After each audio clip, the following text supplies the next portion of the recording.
Hello, Stoughton, and welcome to today's episode of Community Forum. I am your host, Adam Dawkins. I have with us today our special guest, who is Helyn Spierdowis. She is the president and founder of the Norfolk County Humane Society, which is based in Canton. And I believe the organization is 27 years old. It was founded in 1991, so That's this will really be your 28th year, I believe, coming September. into. So September would be your 28th year. So welcome, Helyn, and we're delighted to have you with us today. Thank you. It's great being here. I'm glad to have you. So tell me a bit about the Norfolk County Humane Society and what your mission is, and what the community should know about you all. Okay. Well, I founded in 1991 because there was a great need for having outside cats spayed, neutered in homes. Most people would just leave them in apartments when they left, dump them out, whatever. And then I copied a lot from Hilltop Humane Society in Randolph because Roberta was one of the trailblazers, and I went right in with her and learned how to do everything.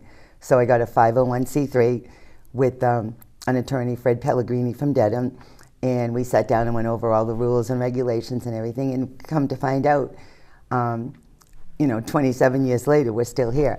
Because some of the vets would say, oh my God, it's going to cost millions of dollars, it's never going to work. And you do the best you can, and we really depend on outside donations to make this work. Sure. So through the years, we started out with the cats, and then about 5 years later, I met Dan Ullman, and he said, look, we really should get the dogs involved. And then Bill at Great Scott Kennel, he helped with the pit bulls. We had pit bulls coming through, and Bill took them there out of the kindness of his heart and boarded them free for us. And then from there, Bill's now the vice president, Dan's the secretary. Terrific. So that's Bill Murphy at Great Scott Kennels here in Stoughton, right? Yep, No, yep, great. yep. Terrific. Excellent. So we board as many dogs as we can with him free. And then most of the time, we do try to keep them with the owners. Dan or Bill will evaluate the dogs. And if they're not spayed and neutered, we get them spayed and neutered, update the vaccinations. And then they get groomed, the medications, whatever they need, like flea control and everything. So they're my dog guys. Yeah. And I take care of the cats. And we have Bettina, who's in Weston, Mass, that takes care of the little guinea pigs, hamsters, rabbits. And then we work with a lot of places like PetSmart. So if we have an overabundance of pets like guinea pigs and hamsters, they can take them for us. So they take like the little tiny animals, and we put them up in their adoption center. Terrific. So it's fun. And we bring the children in to see them. Oh, great. So back in 1991, you founded this organization. Right. What led you to start the Norfolk County Humane Society? I guess I've always been a little animal person. Yeah. Because I remember when I was a little kid, my mom used to say, Helyn, you got to start bringing home all the cats in the neighborhood. And I'd say, Ma, they just follow me home. And I'd take them, and then, back then in the day, 40, 50 years ago, when the cats were out there, nobody knew about spay neuter. It was a whole different ballgame. Yeah. So you'd always have kittens in the street you'd find and stuff. So from there, it developed into a good thing to help a lot of animals. And like I said, we bring the children in from schools, and the children get community service hours to come in and volunteer. The dog kennels, we try not to have small children under 18. They can come and look, but they can't go in, because you have to protect the children and the animals. Sure. And we're 100% no-kill. So we're very, very particular about where animals go. We do house check screening. We get vet records from the past on people, track them to see what kind of pet owner they were. Become really like an adoption agency for children. That's how strict it is now. Sure. Really, really strict. So it's a good thing. Yeah. How many animals would you say are in the system right now, as it were? You have, because you serve dogs and cats and small animals too, right? I think we have about 25 right now. So 25 animals are in your care right now. We post them on Pet Finder, and we get a lot of adoptions through Pet Finder. But most of our adoptions come from when we network in the pet stores. We put the poster, like I showed you. We have the children volunteer their time to make up posters, and they'll put all the pictures from Pet Finder of the cats and dogs and guinea pigs and rabbits, whatever we have for adoption, the pictures on them, and then they'll draw their little stuff that they want, which is really cute. And then their parents bring them into the pet stores, and we set up a little table for them in a can so people can make donations if they want to, and they'll stay there for 4 hours at a time. Either it be Rockies in Canton or PetSmart in Walpole or Westwood, Avon Petco, Norwood Petco. We try to stay in the community as much as we can. Right. We have done Needham Petco before, and Hanover, but it's a long distance. That's a long way. But the mothers like it because we train them in Canton, and then they get to go to the stores. Sure. You know, so a lot of them, you can depend on the parents to do all the work if they live in a different town or a different area. Right. So the kids love it. They get in there, they get to see all the animals come through the store, and we don't bring the animals to the stores because not only for the liability of the animal, but people, other humane societies brought them and they escaped. And if you get a dog or a cat killed, it's not good. No. You know, so we have to make sure that we just bring the posters. Right. So that's what we do. So you're a you're a nonprofit organization. Right. You're 501c3. Right. So what does it take to run an organization like yours? And I'm sure you require a good number of donations and volunteer support. But tell me about how the organization runs and what resources you need in order to take care of 25, 26 animals at one time. Well, right now I have 7 cats with me that are, most of them are unadoptable. And those are at your They're home? at my location. At your location, yeah. okay. In, at the office. At the office, and okay. But they have the whole downstairs of the office, Right, so it's great. right. But the 7 of them, like, you know, they require like cat food, of course, wet cat food, dry cat food, like Purina.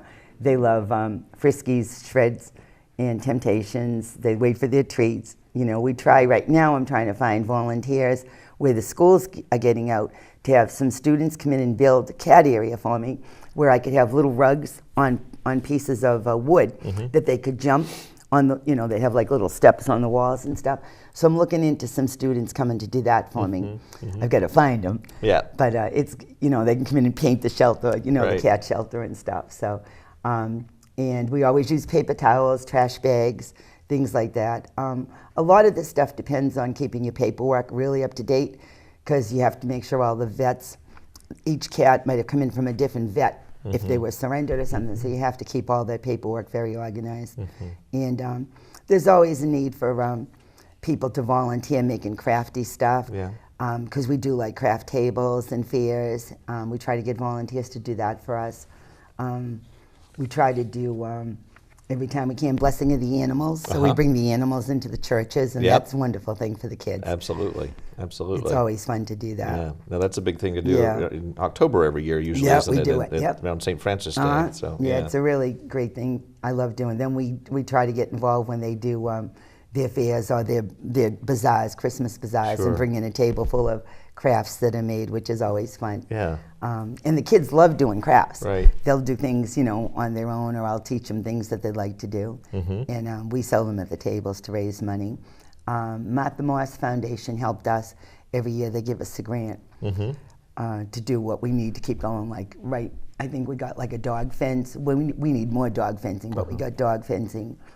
We got enough to put the shelter to have PVC instead of wood, because wood will absorb the germs. Yeah. So you can only bleach it so many times it falls apart. Yeah. So the PVC is so much easier now to clean and stuff. So we're working on all that.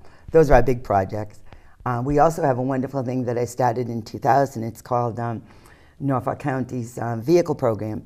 So we take people, instead of junk in their car, they'll call us and say, God, we got a car, would you like it for the Humane Society?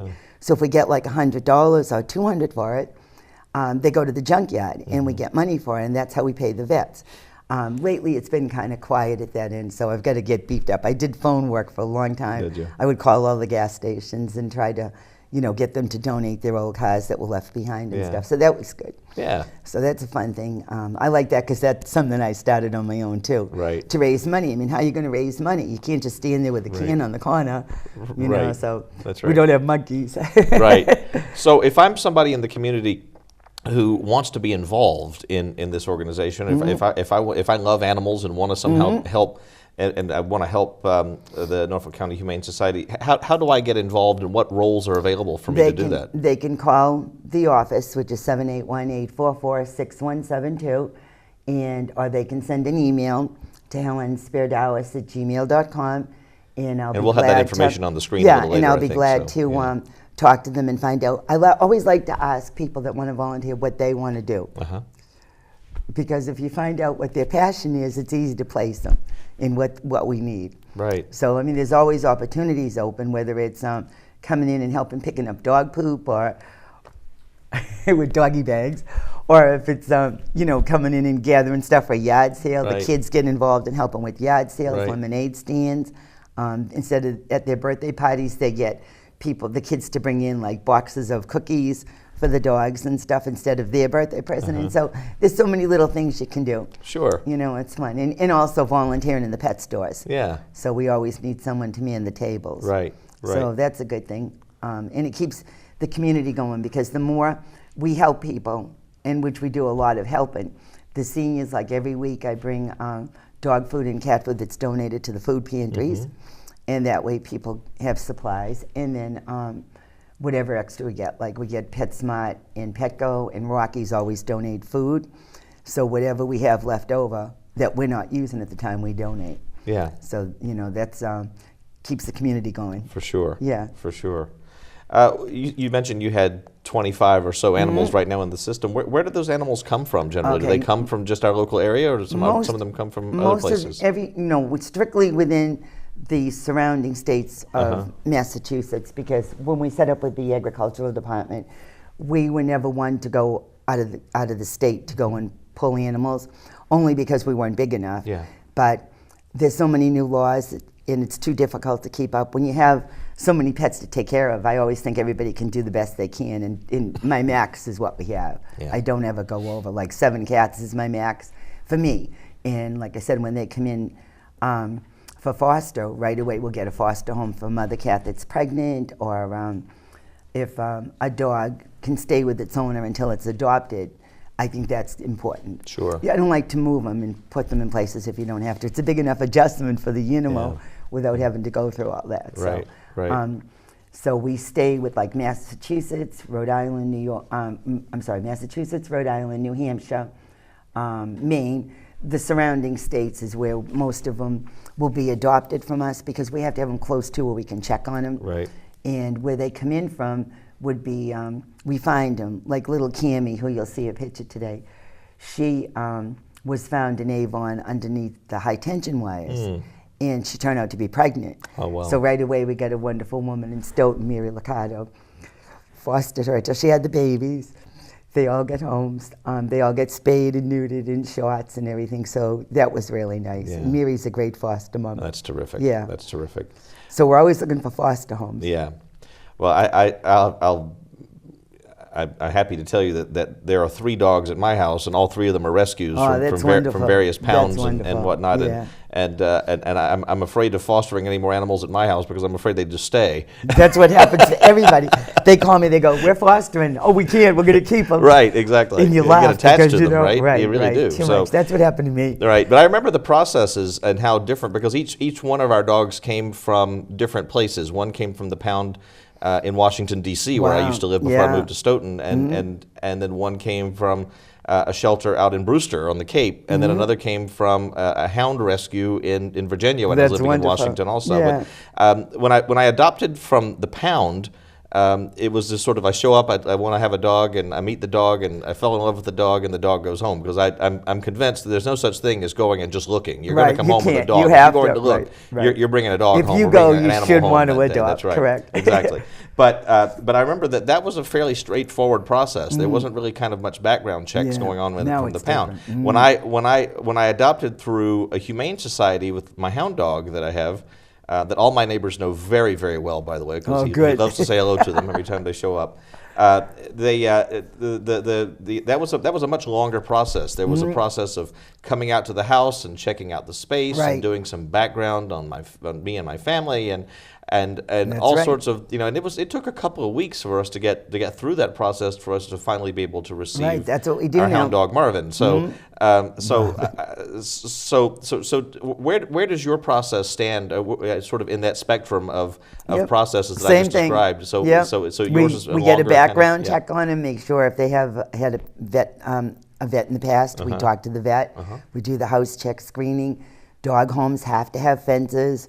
Very, very strict about that, because if they don't and they get out, they're going to get killed. Right. So we have to be very careful with that. The cats, the same thing. We do a house check and make sure they have a good background. And we also, all of the shelters in Massachusetts have a list we call the AA list, and we have people that try to adopt that shouldn't adopt. So we know ahead of time when you come through, if your name's on that list, you're not going to get a pet from us. Yeah. So you have to be very careful. Sure. You know, it's not right. People let them out. Nowadays, the cat shouldn't even be out. Right. Because what's going to happen? We got coyotes now. We got all the animals that we never had before, and they're gorgeous creatures too, right. which I love. Yep. But they don't belong out with them. Right. You know, so right. and the closer the other animals they get, and the scarier it gets. People call me, "Oh, I found a collar in the yard," and to me, there's no reason for that. The cat shouldn't be out. Right. You know, so every time I see a cat, I go, if I see you out there, I'm going to get you, you know. So now I bring them home. is that because now? So my brother and his wife live in Somerville, and they have and they always have a rabbit. They love rabbits. I love rabbits. So you know they're wonderful. Rabbits, of course, take a certain amount of care that is different from caring for a dog or for a cat. Exactly. But do you have rabbits and whatnot in your system at the moment? And right now, they're all adopted. They're all adopted. Yeah, usually the biggest time you get the rabbits is right after Easter. Right after Easter, yeah. People get them for their children for a pet for the holiday, and that's so wrong. Nobody should ever adopt a pet for the holiday. Yeah. It should be that you want a family member, and you'll take the little pet and take it as one of your family. Right. You know, because Right. rabbits are they're very special. They're very precious. They are. And they are. They're fun. Their rabbits all live 10 years or better, it feels like. I mean, they always have It's so these very true. old, elderly Yeah. rabbits going around. Well, I So worked you take with. care of them, they live a long time. It's I so guess. true, but I worked with this girl in Sharon who was part of Cat of Sharon back 25 years ago, Blair Barone, who's now in Florida. But however, she had rabbits, and she taught me right from the get-go, if you have a rabbit, you're going to litter box train it, because Yeah. otherwise you're going to have problems. That's right. Wires had to be, just like childproof, the whole house had to be childproof Yeah. for the rabbit. Yeah. And it was so much fun, but I learned how to do that. I had Giorgio, I fostered tons of rabbits. Right. And I just love them, but they would get adopted so fast, I'd be so heartbroken because I Yeah. get attached to them. And then I would go to the farmer's market, and they'd have rabbits. Right. And I'd be so upset because I knew the farmers were going to take them, and I had to buy them at the auction. What was I going to do? But I brought home Sunshine and Buttercup and Butterscotch and Sunshine, 3 of them. Big, huge, yellow Rex rabbits. They were the cutest things. I just loved them to death. Yeah. And I had them for about 7 years each. Yeah. So they were fun. The cats even got along with them, which was a miracle, you Yeah. know. But I figured the cats would be chasing them, but they kind of would sit in the hay with the cat. I mean, the cat would sit in the hay with the rabbit. It was Right. really cute. So rabbits have always been one of my favorites. Any other sort of exotic animals ever come through the system? Chinchillas, no. Chinchillas? We get chinchillas every once in a while, or the guinea pigs and hamsters, which all the kids love. Those are basically a first pet. Right. A hamster or a guinea pig. Sure. And we get, every once in a while, we'll get a call for ferrets, but we now got to the point where it's really important that if there is an organization that deals just with ferrets, then they should be the ones that they know more about stuff like that, so they should be able to help us. Yeah. And they help place them. Right. We got some birds, and once again, I sent them to people that knew about birds. Reptiles, the same thing, because I'm not a snake fan. They're beautiful, but Right. I'm not a snake fan. Right, right. So, and Yeah. I don't think they'd last in my house with the cats anyway. No, probably They not. get a field mice, and it's a you know, a fun thing for them. Right. But I try to keep them out too. That's right. That's so right. it's all in, you know, what you can handle. That's right. You know. So if I really wanted to be a foster family, if we wanted to foster an animal, tell me about the process of becoming a foster household. Okay, you'd fill in an application just like you would to adopt a pet. You'd fill in an application so we have a background on you.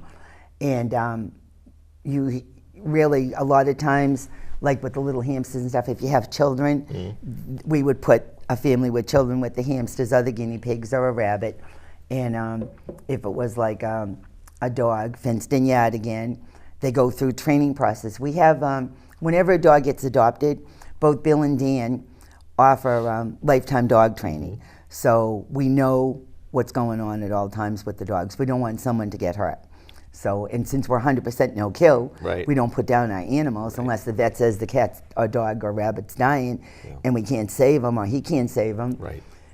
There's nothing you can do. You know, that's only the humane thing to do. Sure. Right. So, like which is tough. any other you pet know. owner, which Yeah, it's very, our, very hard. our animals give us a lot of the happiest days of our Yeah, lives, and then it's also true. one of the saddest. And Yeah, so, it's true. yeah, That's the hard part. I don't that's do right. that well. That's right. I can do the paperwork and the good stuff, but when it Yeah. comes to the vets, it's hard. You It know? is hard. Yeah. That's right. That's But we right. have great vets. We use Lloyd's in Stoughton, Uh-huh. which we've been going through for a long, long time. We've used Danny Med in Dedham, which is great. Uh-huh. Dr. Gerber with Positively Mobile Vet, he comes to the house because one of the 4 dogs that I have, Ladybug, has cancer right now.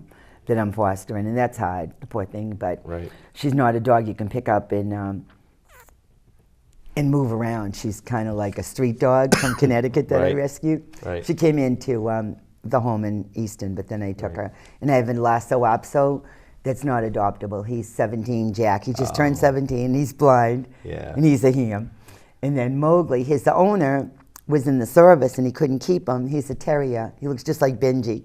And he came with the owner to my house, and the owner said, look, my mother's really sick, and I'm going back into Iraq. He said, I have to do something with the dog. And I said, I can't put him in the kennel. He was a little love bug, so I Right. took him. He's my best friend.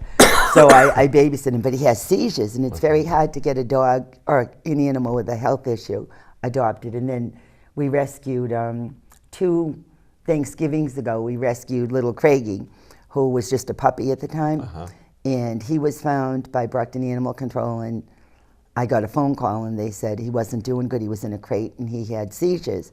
And I said, oh, please don't put him down. I met the officer Thanksgiving night in Brockton, took him home, and he's great. He's only had 1 seizure since. Right. And he's so cute. I got him neutered and everything, and he's fine. So I have 4 dogs, 7 cats with me.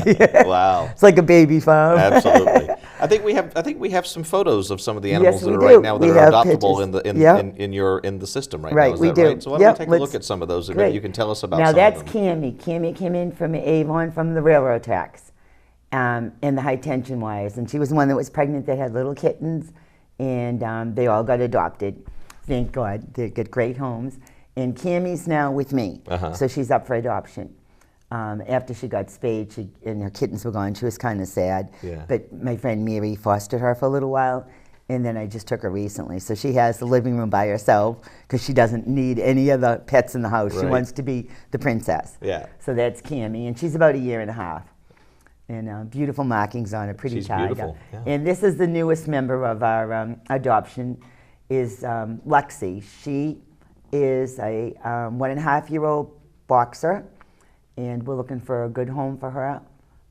She's very sweet.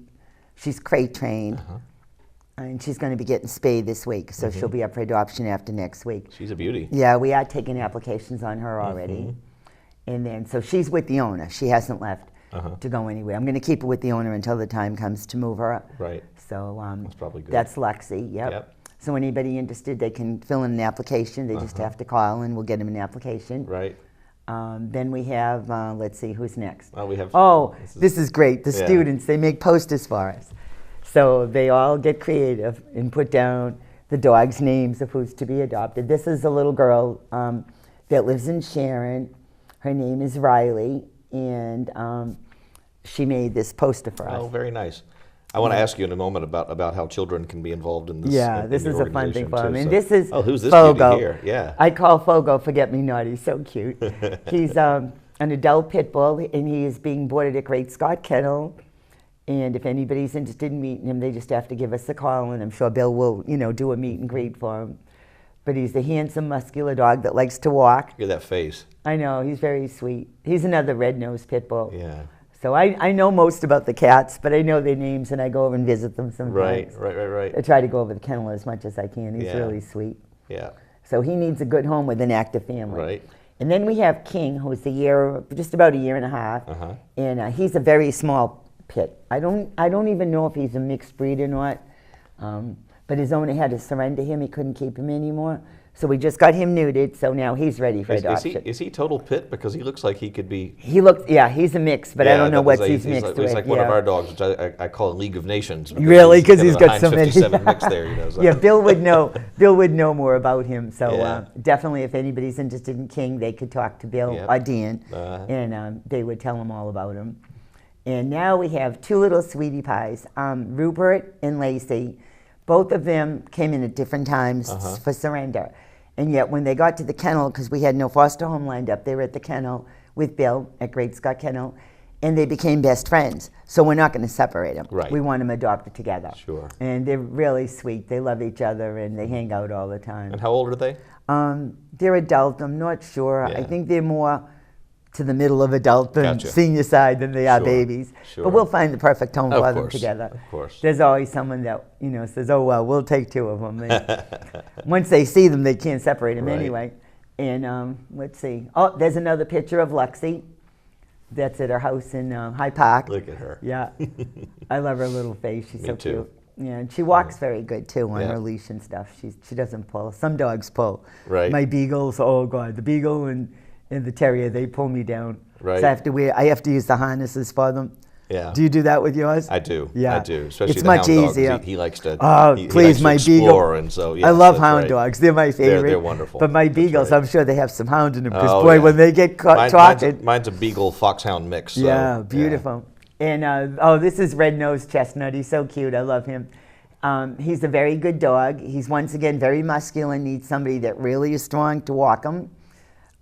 He's just a real ham. Mm-hmm. We're trying to find a couple that would really love to, you know, go hiking with him and Beautiful stuff. color. So yeah, we've had him at the kennel for a little while. So we really got to get him a good home. like a So that's sweetie. why I wanted to do this today. Sure. Because so many of these animals deserve a home than being stuck in a kennel. Absolutely. Even though Bill gives them the care like his Sure. children, they really do need a good Well, home. I got to tell you, when I came to the studio today, I was really kind of hoping that we had this sort of Johnny Carson bit going on today, where the animals here in the studio, and I was I'd thinking be, of bringing playing with the. I was going to bring I love to see them. Mowgli. I love to see them on the screen, but I would have loved to have had. Yeah, I was hoping I could Playtime bring with the Mowgli, animals. but I just didn't get enough time because I wanted to take him.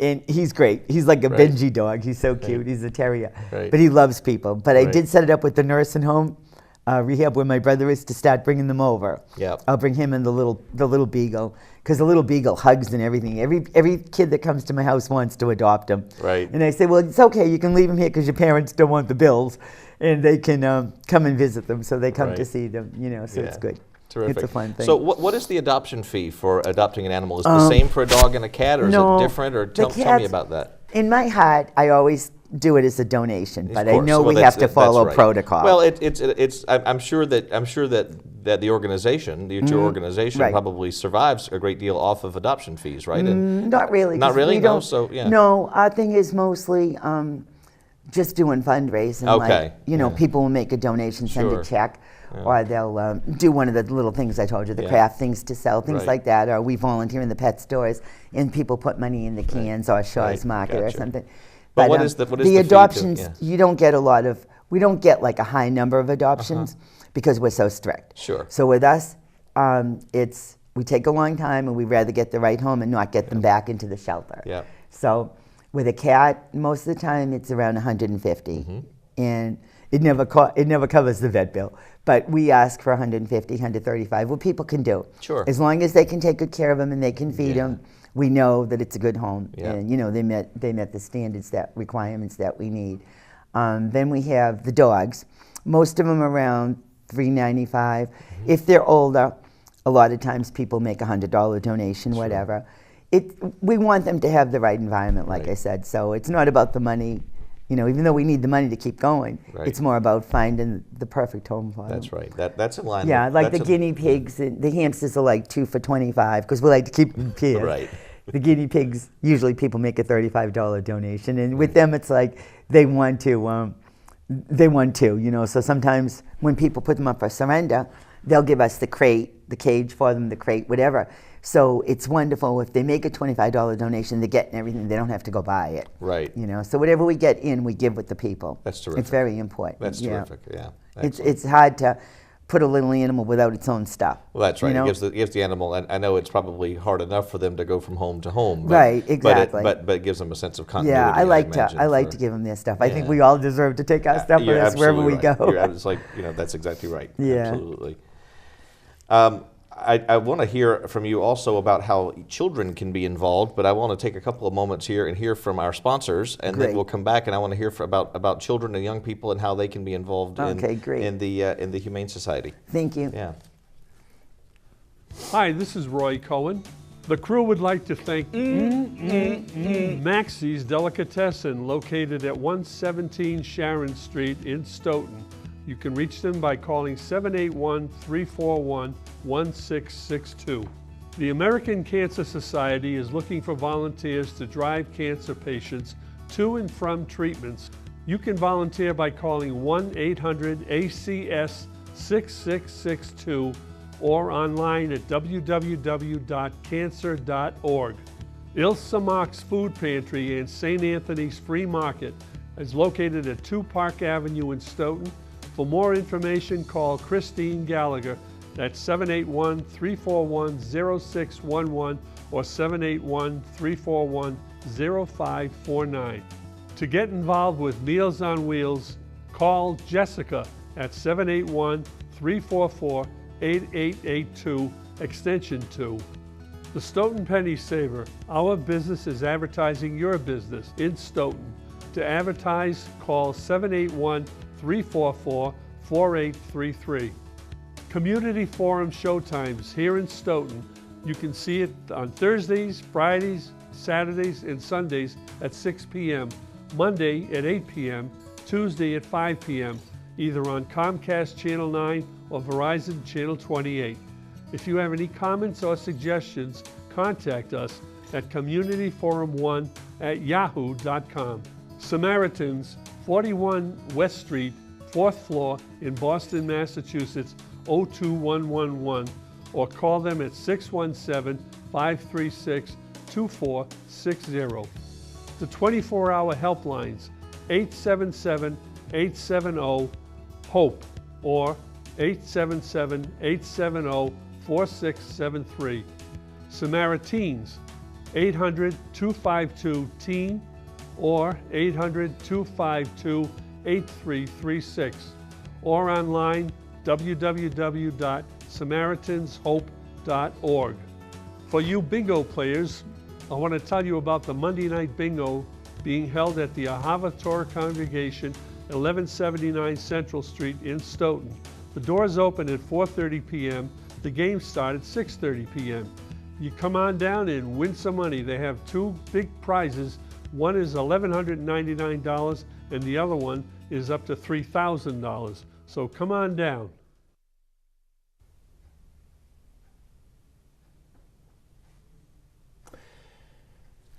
We have with us today Helyn Spierdowis, who is the president of the Norfolk County Humane Society Incorporated. You can find them online at www.cupidandfriends.com, and you can reach Helyn at 781-844-6172. They've been placing great pets with great people throughout New England for more than 27 years.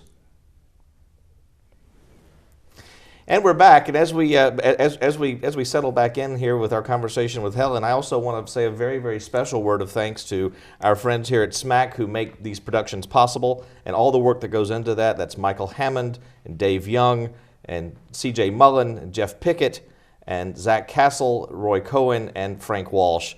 Those guys do a tremendous job here, and we're very, very grateful to them. All of us here in Stoughton are truly blessed to have such an amazing crew of folks here at SMAC that bring these wonderful programs to us at home.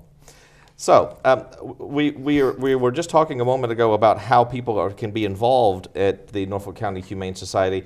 Can you tell me a bit about how young people are involved? We saw some art a few moments ago from a young lady in Sharon, you said. Right. I'd love to know how young people can be involved in this and how they can maybe learn about what it means to be a good steward of pets and caring for animals and taking care of an organization even. So right. Yeah. I think the younger you start children out in volunteering, the better it is, definitely. I know that the students that I'm working with right now, 7 years old, 13, trying to think of who else, and there's another one coming on board that's 10. Most of them are in that age range that want to get involved, and it's good. What they do is right now, I've had them making the posters like we just saw, and also when we're at the pet stores, we have cans that we take the old coffee can and they'll make a decoration, a wrapping around it, and we put the cover on with a little hole, and people can make their donations, and the kids love doing that. They find that's fun. And they like getting in the pet stores, like I said before, where they can actually see the dogs come in. Like at PetSmart Walpole and Westwood, people bring their pets in. So the kids are there, and they get to see all the dogs, they get to pat them and talk to the owners, and it's a lot of intermingling, about the animals, which is great.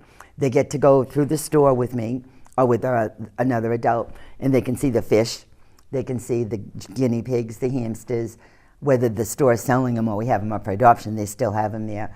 So it's great that they get to see all that.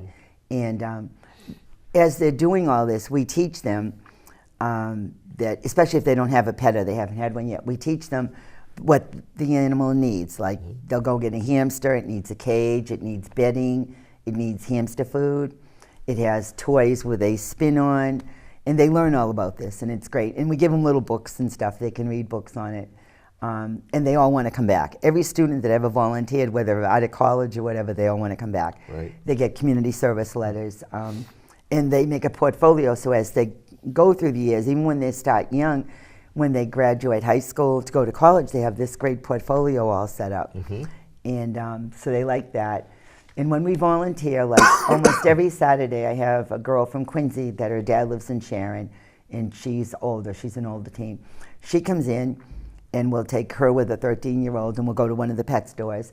And then when they're done doing their volunteering, showing the pictures for adoption, taking applications, we always have applications with them that they can fill in, people can fill in. They give out the Pet Gazette newspaper, and that has tons of shelters in it that are, need pet adoption. So if we don't have a pet someone's looking for, we network throughout the whole, the community or the state, so that people can see other animals for adoption. If you can't find one here, we're sure we can find one there. You know? It's hard to find a good adopter, so you really do a lot of networking. Right. And the kids love that. They get to see all the pictures of all the different animals everywhere. And then when we're all done for the day, we always go to either Wadd's Berry Farm for an ice cream. Oh, nice. Yeah, they love that. Or we go to a little restaurant. We'll sit down at McDonald's, wherever, and we'll have a snack. And that usually wraps up about 4 or 5 o'clock at night. So the parents love it because they're out for the day. Right. The kids get to come out and enjoy themselves. And now we get a pass to Sharon Lake. We can go to Sharon Lake. So that's a good thing to look forward to. And what age can you volunteer? Any age. Any age. The mother could bring in a child and stay for 4 hours or 3 hours, Yeah. and they can come in any age they want. And somebody would be there to train, the mom to set up everything. And it's just so much fun. We get people that, when we're in the store working, volunteering, we'll get people that will come in and say, oh my God, I have a litter of kittens, we don't know what to do. So these kids are so excited because, we're going to take them under us for adoption, so they get to see them. They get to take pictures with us of them. They name them. That's their most favorite part, is naming them. They love names. I bet. And then from there, when the kitten gets adopted, they get to know where they go, they see them. It's really nice. And then when people put a pet up for adoption, I always tell everyone that is in the store, when they want to put a pet up for adoption, a lot of places don't let them know where they go. Yeah. But if you're going to put your pet up for adoption because you went through a divorce or, some really sad situation, you want to know where your pet is. Sure. You don't want to give them up in the Right. first place. That's right. So the kids get to know that the parents and the kids that are working get to know that these families get to know each other. We've had so many families come back that knew each other. It's wonderful. Yeah. Really, really nice. Our oldest dog, who is a 14-year-old Shih Tzu Pekingese mix, his name is Grimace, and he came what from a the cute pound in name. Washington, D.C. I actually was at the pound in Washington the day that he arrived, and he came, so I saw him get dropped off, and evidently he got dropped off, he was a little puppy at the time, but his owner passed away, and apparently That's sad. he was there with his owner for a little while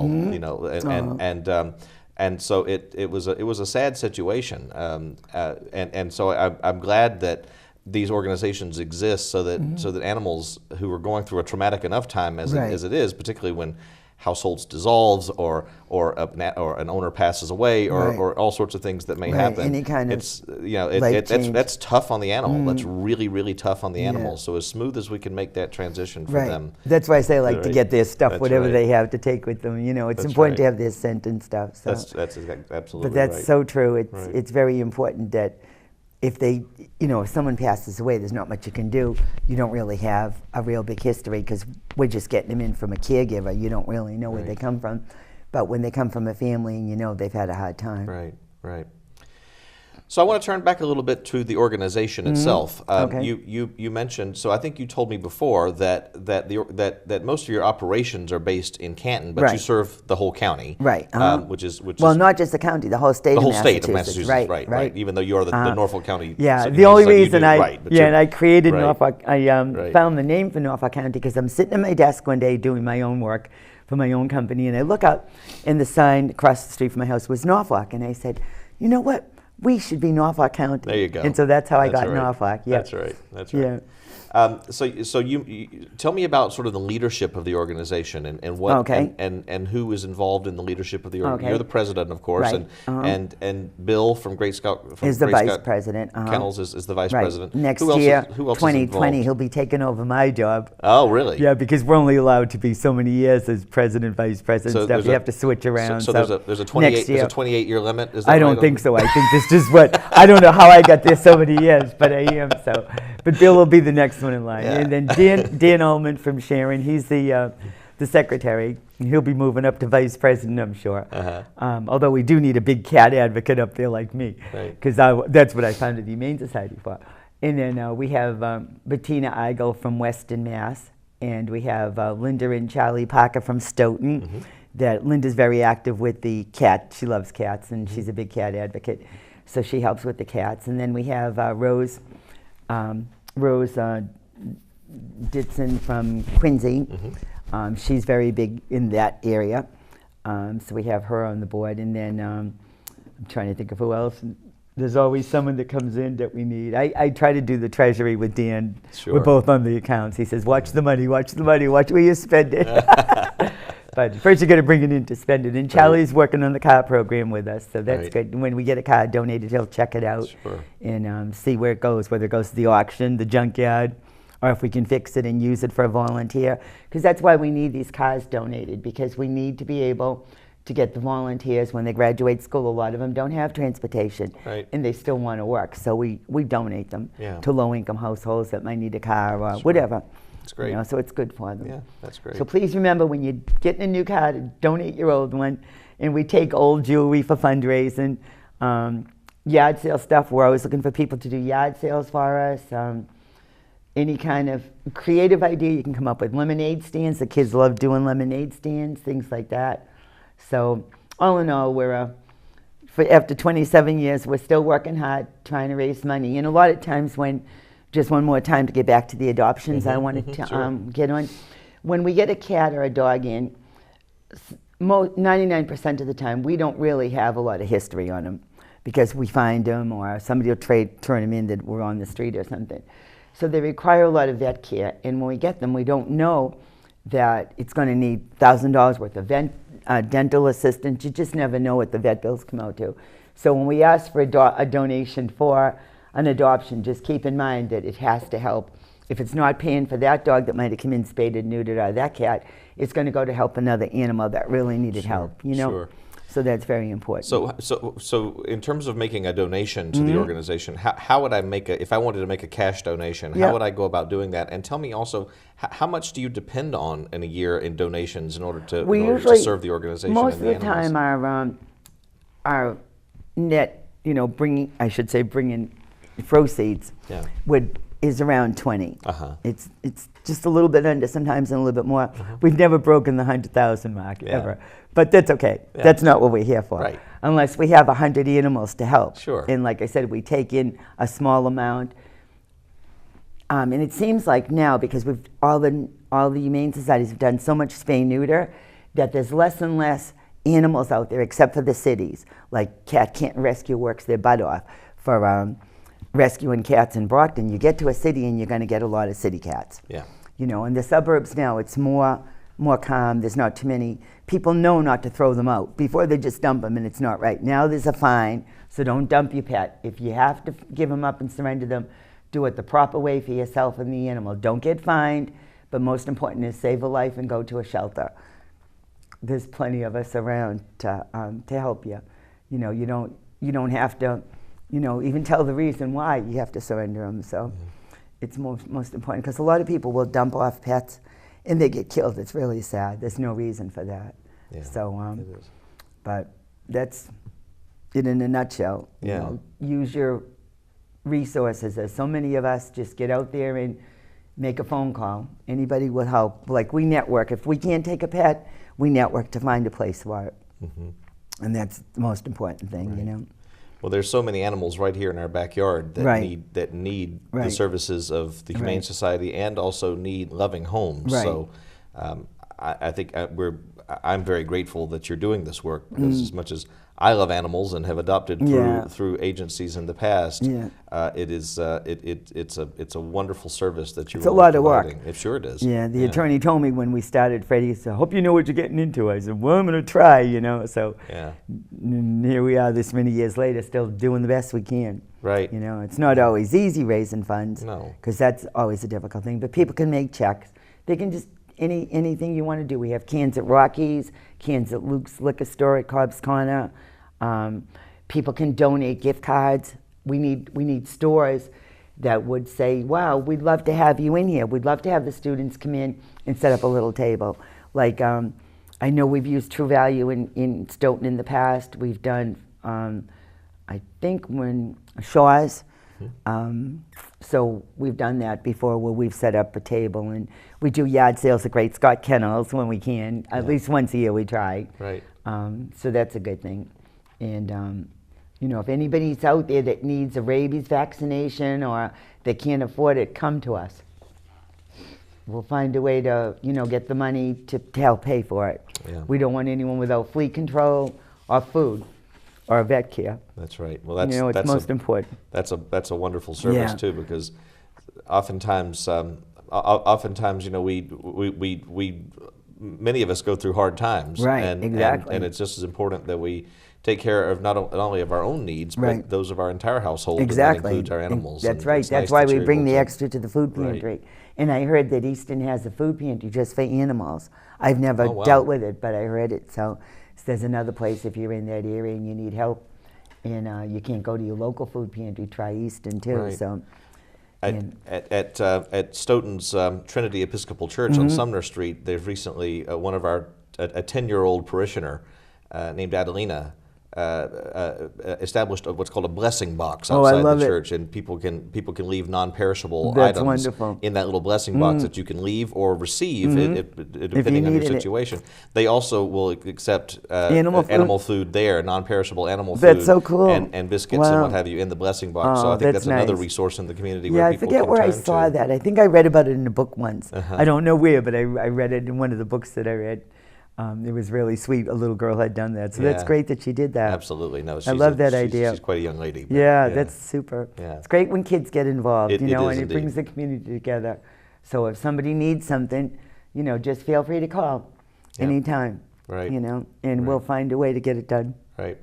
No, it's also, I think, a great service that you do facilitate young people being involved in caring for animals and being involved in the organization the way you're doing, because I think that certainly raises up responsible pet owners in the future. That's right, and that's the big thing. You have to be responsible. If you're going to have a pet, you have to be responsible. That's right. If you're not, why bother? You know, you can go and take a pet stone off the street and paint it, instead of taking a little animal that you can't take care of and you know, and hurt. So it's good. Right. But I like that the kids get involved in the families. It's great that families and then you get people like me that are single, you know, and this is like a whole new life. You know, having all these kids around and getting to do fun things with them and stuff. So it's good. In our last few minutes that we have together, what else would you like the community to know about the organization, or how they should be involved, or again, how to make a gift, or how to support the organization? What else would you like us to know in the last few minutes that remain? I can tell a good story. Please, that'd be great. Tell us a story. I get a lot of phone calls because it's a Norfolk County Humane Society, and people will call and say, and I know as soon as I hear that they're in Virginia, hi, Norfolk County, we need help. Okay, what do you need? Where are you located? Right away they say Norfolk, Virginia. I go, what can they do to help you? Well, we have a dog or a cat, and we need to go to the vet right away. So I go, okay. So I start with the phone looking up places that they can go, because it's always an emergency. They're always in the service. All these people own a pet and they're in the service. So thank God that we are able to help them. So we've done a lot of work in Norfolk. And it's so funny because just because of the name, you know, it was Right, a of riot. course. But those are the good stories, you Yeah. know, that you can help someone. In North Carolina, sometimes you get a call. You can't take the pets from there because we're not, you know, that's not our area.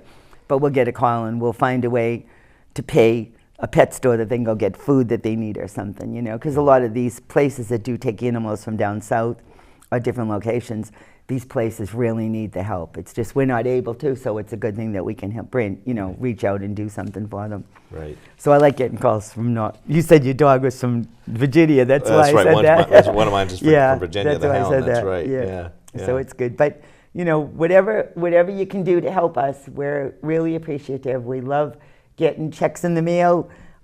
We love volunteers that want to make a poster for us or crochet a little Afghan, anything for our fairs, somebody that wants to man a table at a pet store. We want stores to get involved and let us go in and have the children set up their stuff. So whatever we can do to help you guys and you guys can help us, that's what we need. Yeah. Okay? Great. Terrific.